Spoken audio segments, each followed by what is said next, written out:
Hello, everyone. Can you hear me? Hello, everyone. Can you hear me? Okay. Thank you. Thank you very much. All right. Yes. My name is Tai Salami. I'm based in Lagos, Nigeria. Nigeria is located in the western part of Africa, and I'm a senior vice president at Reliance Infosystems. Reliance Infosystems is a digital transformation agency, and what that term basically means we support the technical and the non-technical journey of enterprises, whether they're SMEs, whether they're startups or large enterprises, regardless of their size. We provide support to them, and we are present in Africa, the Middle East, Europe, and North America. Right. And for the session today, I will be speaking specifically to the Middle East and Africa's path to technological excellence. And a lot of my focus will be on the Middle East, right, due to the nature of the invite from Jobstack, as well as due to the nature of the uh, due to the nature of where we recorded the most progress in Middle East and Africa within the region. So a little bit of introduction, right? Digital transformation within the MEA region is, according to McKinsey, is currently at 10 times what it used to be a couple of years ago, right? Which means that as the years go by, the Middle East, especially, and the MEA region collectively, is moving, right? Is making progress, which is something that was not thought of initially, right? The Middle East and the Africa region is being looked at currently as the next wave of the technology decider. And what do I mean? What do I mean by that? So assume the entire world is one large field, and everything is being used for agriculture. Now, this is an example, right? So what I'm basically saying is, if you go to Europe within the agriculture landscape, right? Europe is that land where you've cultivated a lot of that. There's barely anything new that you expect to come out of it in terms of nutrients. The same for Southern Africa, Southern America rather, and North America, and to some extent as well. You can say for most of Asia, right? You would also agree with me that there's a lot of focus that is being put within the MEA region right now, and that's because we have one of the youngest population, average population in the world, and two, that has put us at an advantage, which means that if 5 years ago our purchasing power was one, at this point is like times 10, right? So that purchasing power is there. We are very, very young. We are very open to innovation, and we are ripe for cultivation, basically, right? So that means where there has been fertile cultivation and lands that have been over exhausted.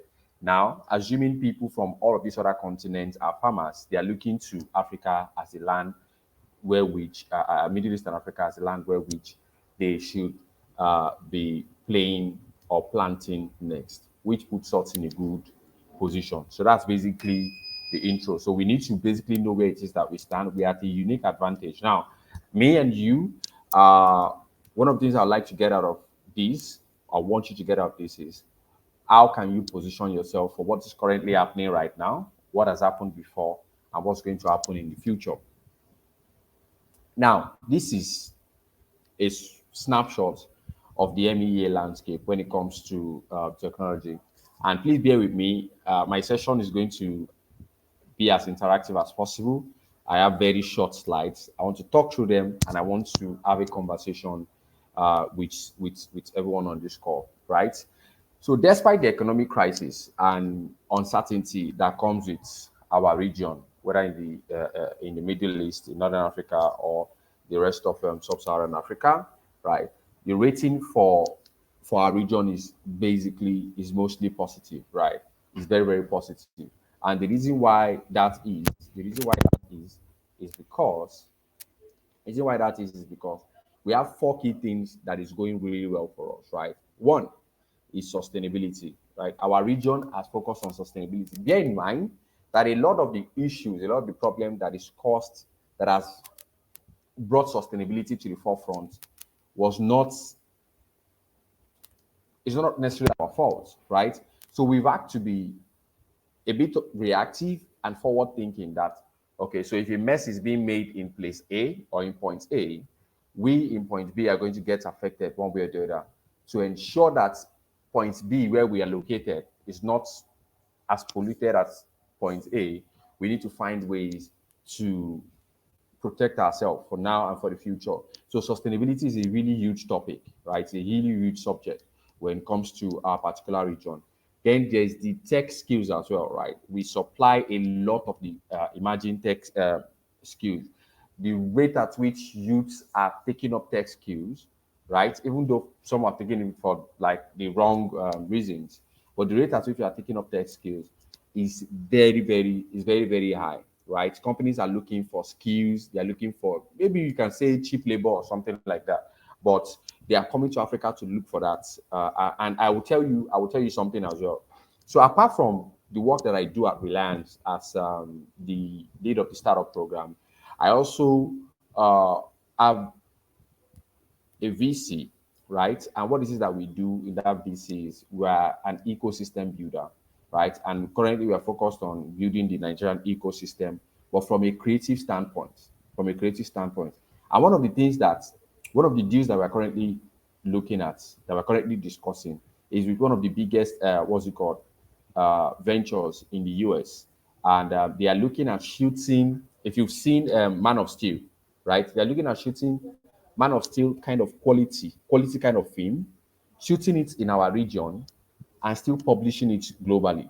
So, which means that if it takes them 100 million to shoot it in the US, they can shoot it for like 40 to 50 million here in our MEA region and still publish and then make the same amount of money. So to them, it makes business sense. Now, what are they coming to us to say? Okay, we would like to create an enabling ecosystem, both from the public sector side as well as from the private sector side, to ensure that we are able to shoot this thing, get it up to quality, right, and then push it out. And for that to happen, the ecosystem needs to be in place. The enabling environment needs to be in place, which means that they're looking at VFS artists, they're looking at editors, they're looking at excellent writers, right? That's what they're looking to do, and we should watch out for that in the for the in the next 2 3 years, right? So it's really, really big, for especially from the creative industry. So that's point one that I want you to take, right? That's something that I think you need to position yourself for, because sometimes when we talk about tech skills, we always just think it revolves around software development, cybersecurity, data science, and all of those things. Those are like the in things. They are the most popular ones. But also the creative industry is very, very important. I don't know how many of you are aware of the strike, up close to 5 month strike that happened in Hollywood.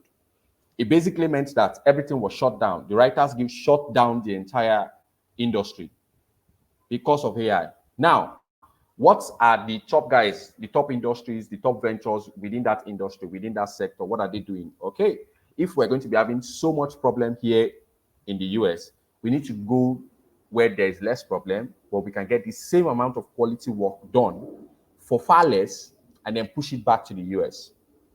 And where are they looking at? I can tell you it's the MEA region they are looking at. So that's something you need to position yourself for. Maybe even from a software standpoint, but I'm speaking because I'm working currently on a project in the creative sector. I can't speak to other sectors, but I'm speaking with information that I have, right? With information that I have. And one of the things that we're looking to do right now is to get the government on board so that these guys feel confident enough to come and shoot here, right? And there's going to be a lot of knowledge exchange between us and them. So that means that in the coming years, our region is going to be shooting Hollywood standard movies if we're not already doing it, right? So we're going to be upskilling a lot. We're going to be upskilling a lot. There are a lot of skills that people are going to be taking up, right? It's going to create a ripple effect on the entire region in terms of job employability, in terms of increase in purchasing power, and the rise of middle class across the region. Number three is artificial intelligence. There is barely anything I'm going to say about AI that you don't already know. There's barely anything I'm going to say about AI that you don't already know. But I'm going to tell you, right? One of the things I'm going to tell you is that AI has come to stay, right? AI has come to stay. There is little to nothing we can do about it, right? Now, this conversation is around positioning. Because I have a product marketing background, I always speak about product positioning. But now this is a conversation around people positioning, region positioning. How do we position ourselves to leverage artificial intelligence? It is very, very important for us to take up the necessary skills, right? Take up the necessary skills to have that information that, oh, if these guys are going to bring in this amount of investment into our region, what are the things that I need to do? You could not necessarily, you might choose to, okay, you know what? I want to set up an AI company that will be doing the VFX that will basically, so the kind of things that you should know is ventures that are putting money into shooting films, they are looking to really cut costs. So if you have an AI startup, right? If you're an entrepreneur here, if you have an AI startup that can create a believable version of the top artists in the world, maybe not them anyway, but a version of them that people can believe that would save these ventures money.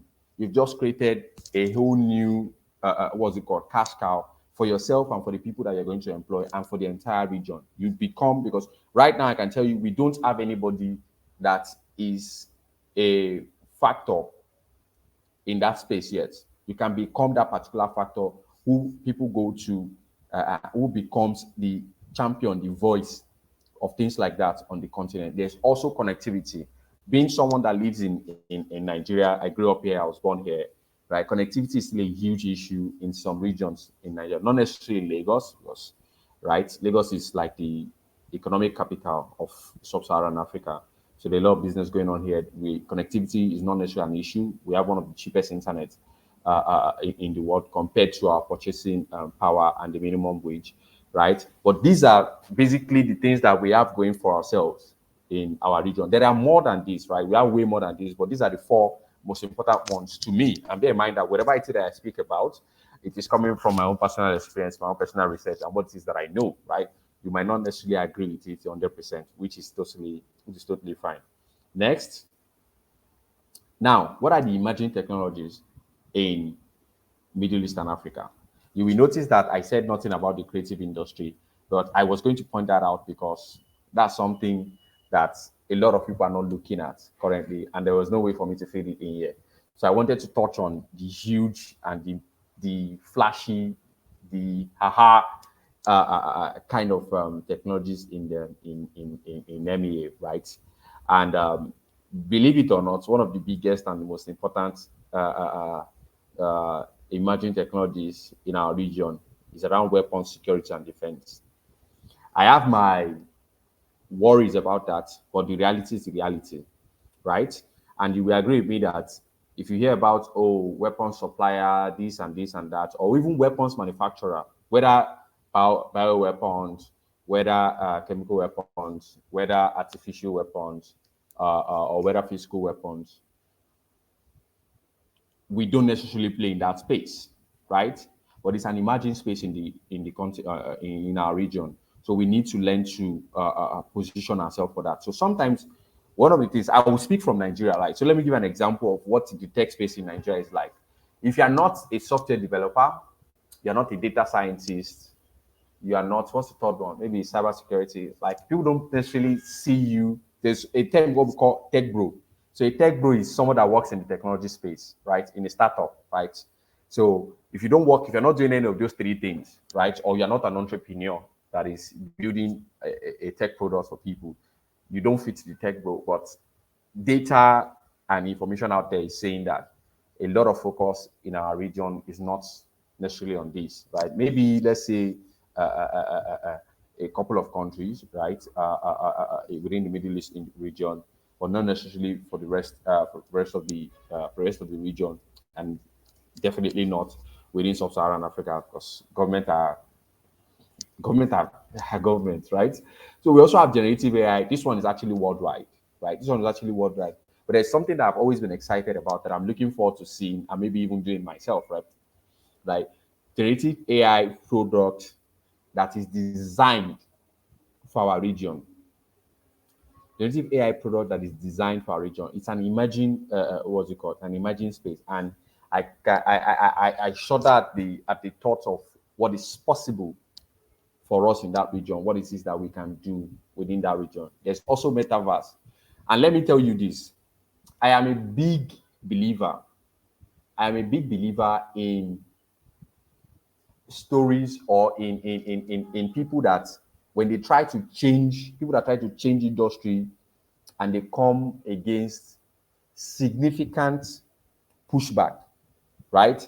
You would agree with me that the champion of the metaverse is Mark Zuckerberg. So when people were laughing at the fact that, oh, he bet his company he bet a lot of his company on this thing even flying, and he did not fly, and he had failed a bit and failed a bit and failed a bit. A lot of people were laughing. They're like, this is not going to get off the ground. Whether or not you like it, as AI has come to stay, metaverse is here to stay. And the reason why I say that is this, right? So I was born in 1992. The reason why I say that is this. I was born in 1992. When I was playing on the streets, I used to play with what's it called, expired bicycle tires or motorcycle tires, right? We usually just push them. That's because we had no access to technology. When we are having like a birthday celebration, a lot of people are able to communicate in person. You would agree with me that right now you spend more time, especially if you're in the tech space, maybe once a month or once a week, you go out, and if you're the very social type, a lot of us right now, we like spending our time indoors, being with our laptop or gaming or watching or binge watching movies or something. There is less and less physical interaction between us. We are always finding ways to escape.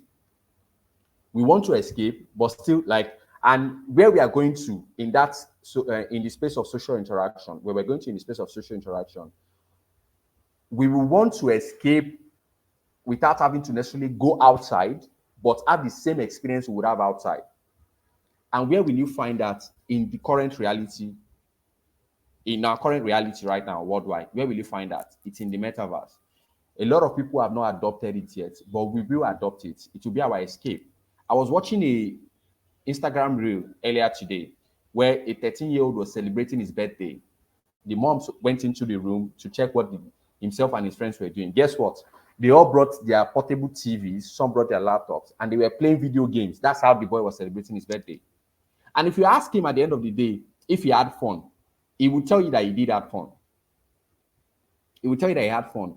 But if you look at someone like me with that mindset of, oh, when I was growing up, we used to interact, we play and all that. And that was because what is available now was not available then. Metaverse is here already. If you have kids already, and if you're going to have kids very soon, you need to get in touch with reality and get okay with the fact that this is what the future is going to our kids, the new generation, and if we ourselves don't even adopt it, right, they are going to what's it called, this is the new generation, this is what interaction will be for them. There will be less and less of physical interaction and more of interaction, virtual interaction for them, and they will still feel okay. There's nothing. It's just like evolution is evolution. It will definitely happen, right? That's how it works. Now, the last one is the more electric aircraft. We've seen electric vehicles, even though they're not as rampant as we want them in our region, right? We've also, especially in India, right? Yeah, there's a lot of research currently going on around more electric aircraft, right? Because it just makes sense. If you've done that for land and for vehicles on land, definitely the next step is to do it for a mode of transportation in the air. Next is strategies, initiatives, and opportunities. I think regarding opportunities, everything I've said thus far, I have tried to highlight how that plays out. I've tried to highlight how that plays out, right? And what that means for us then is that these three things, they are very broad, and I'm going to spend as little time on them as possible. But I want you to know that those particular emerging areas, as well as the creative industry, and I say creative industry because a lot of people are not paying attention to it. A lot of people are not paying attention to it. It's going to be one of the game changers for our region, right? Because we're going to have so many people take up the skills required to shoot Hollywood standard movies and do it at a reduced cost, which makes business sense for executive producers, for film studios, and all of that. And we're going to have film studios here where people can, the biggest stars can fly in, where the biggest stars can fly in and shoot their movies. They can fly and shoot their movies and then go back. And the outcome and the output will still be the same standard as what you would see if they were shooting it in the US or any other developed space in the world. Now, the things that we need to take up, right, whether or not we like it, is the restructuring of key public sector authorities, right? And what that means is whether or not we can choose to upskill the people currently occupying those spaces in the public sector. Because I always say it is a terrible thing to have a government or an environment where you have to innovate around government policies, not innovate with government policies in support, right? So engagement with the public sector is very, very important. Very, very important. If it's something that you don't necessarily like to do initially, you will need to learn to do it. You need to figure out a way to participate, right? You need to participate. And the reason why I say that is because it is very, very important. It is easier to innovate, it is easier to do business in an environment that is favorable. Things just go smoothly. You don't spend your time having to deal with government, which takes time, takes time away from the time you are spending doing business and doing innovation. There's also centralized regulation, which is also part of engagement with government, right? Harmonized digital government services. A lot of it sounds like, oh, just do government, right? And the reason why I say that is because I have avoided government as much as I can. If you are not from Nigeria, you should please read Ease of Doing Business in Nigeria as a technology founder or someone in the technology space. It can be one of the most difficult things you've ever had to do in your life, right? So we've come to realize now that if we want to successfully scale, we need to spend a significant amount of time, or even simultaneously, while we are innovating, try to also get the government on our side, which is why when I told you about the creative industry project that I'm also working on, we're trying to get the government to back it, right? To get the government to even put their money in it. But if they put their money in it, they will be forced to want to make it be successful. Because yeah, which government does not like good news or free publicity? Oh, we are doing this. This is the result. We've upskilled so many thousands of people and all of that. They want that so that they can be reelected for the next election cycle. So we are now playing to that, and I believe for those of you within the region that your government's already doing that, you are very, very lucky. You're very, very lucky. I envy you, right? For those of us that we don't get to enjoy that, hopefully we get to where you are currently. And the reason why I said that the opportunities, the strategies, and the initiatives, I listed just these three because every other thing you can tell me on this in this session is built on top of this. If you want it to go well, it needs to be built on top of this. And we already touched on that when we talked about the emerging technologies. We already talked about that when before we even got to emerging technology, we're talking about what's it called, the state of the tech space, tech ecosystem in the MEA region.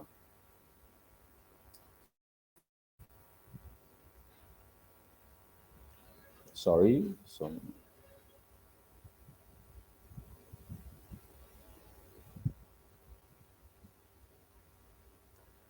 Can you see my screen?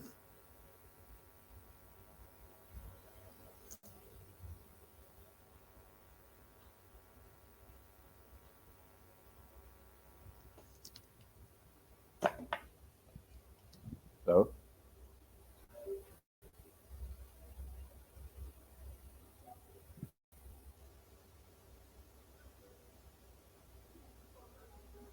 okay, yes. So this is my final slide.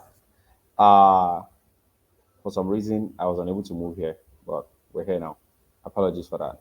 Uh, like I said, collaboration. has been instrumental to get us collaboration to get us to where we are currently. We need to do more collaboration to get us to where we need to be. And I have to say something. Um, I want to I need to apologize first for what I'm about to say. I might not necessarily understand the context, but I don't mean to offend anyone. I just want to share what it is that I admire about the Middle East and the Middle East region, especially that I believe those of us in sub-Saharan Africa can adopt. Right. My grandfather grew up Muslim. My father grew up Christian. He converted and all that. So I grew up being a Christian. But there's something. So I have Muslim siblings that we still celebrate their festivals with and all of that, right? Since their family members, and being from my particular tribe, it's sort of like one of the things that we do, regardless of the religion. But there's one thing I've always admired about Islam, right?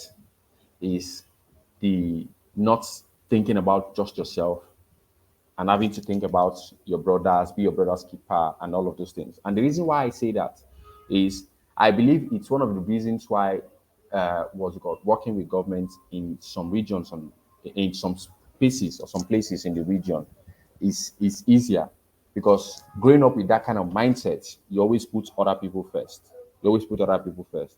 It's not the same in most part of sub-Saharan Africa, but we will get there, right? And that's something that I've always want to adopt, which is why whenever I do something, I bring in as many people as I can on the project, as many people as I need, right? And it might sound like a gullible way of doing business, but it just makes things easier. Okay. And I've never been afraid to share in the spotlight or to share success. And I've always been one of the people that whenever I have somebody I'm working with and they have done something, I scream to the loudest about the work, the wonderful work that they have done, right? Because I always like people getting recognition, right?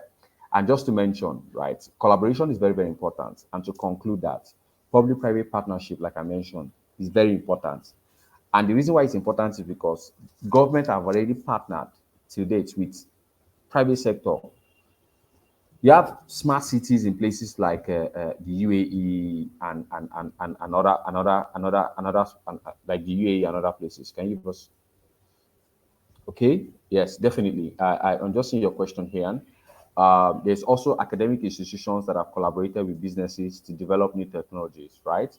Businesses have also worked together themselves, right, to develop new products. Now, to Ian's question, and I'm going to speak to Morocco, right? So there's an organization called UM6P. I'm putting it in here, UM6P, right? So it's an agency, just wrote it there, right? So it's an agency in Morocco, and owned by the King of Morocco within the university of one of the universities in Morocco. And what they are doing, they are basically an agency within the university that is operating like a private business, right? And what have they been doing? So Morocco, like let me explain Morocco to you based on the interaction that I've had with people from over there, right? The country is so stable to the point where young people are not taking up technology skills or taking up entrepreneurship. Let me use entrepreneurship. That's the right word. They're not taking up entrepreneurship as much as you would want them to. And why is that? Because they believe like the system works. They go to school. They go to school. They go to school. They finish from school. There's a job waiting for them.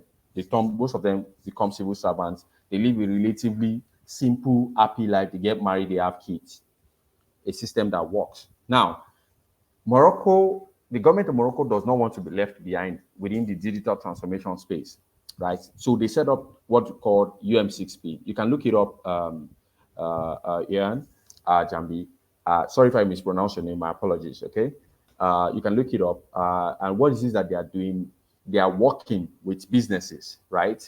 With startups, with some of the biggest, and they're not even just doing it with businesses in Morocco. They are doing it with businesses across the continent because they want to learn from as many people as possible. They are collaborating with businesses to digitally transform the entrepreneurship landscape in the country. And why is that? What are they trying to achieve?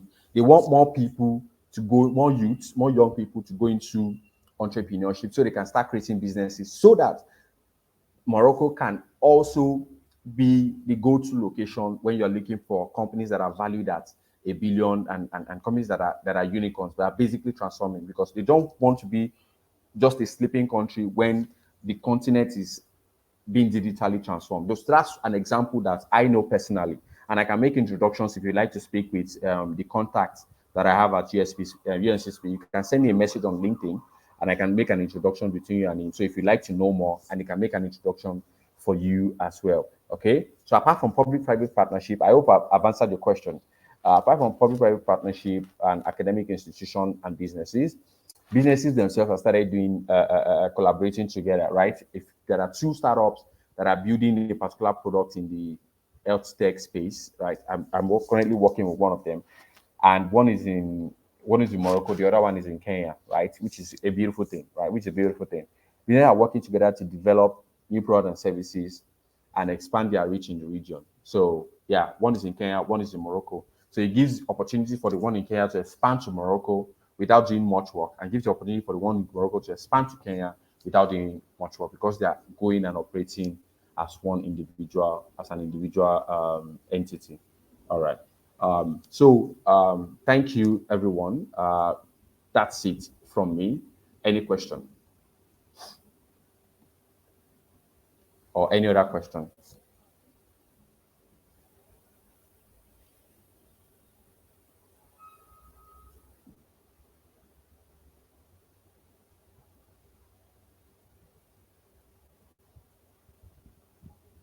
All right. You're welcome. You're welcome.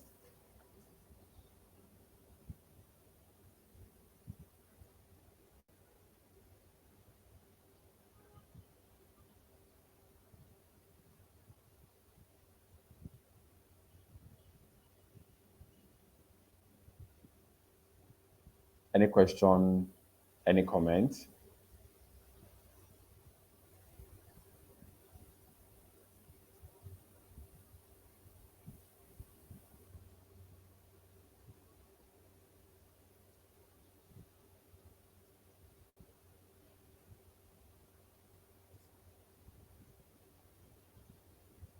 You're welcome, Mohammed. You're welcome. And please, if you'd like to continue the conversation, you can reach me on LinkedIn. I'm almost always active there, and I'll respond to your message. You can continue the conversation if that's something that you're looking for. And you can also drop your LinkedIn here, and I can shoot you a message myself.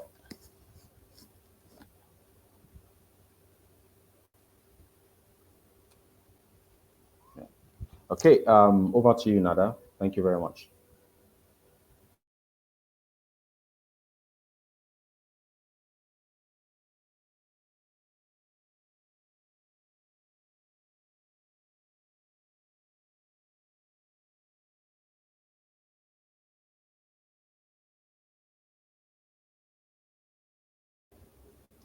Hi, Nada. Are you there?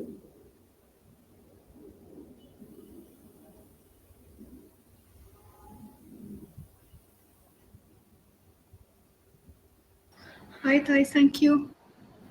Yeah. Thank you very much. Really appreciate it. Nice to meet you. Bye bye. Yeah. Bye.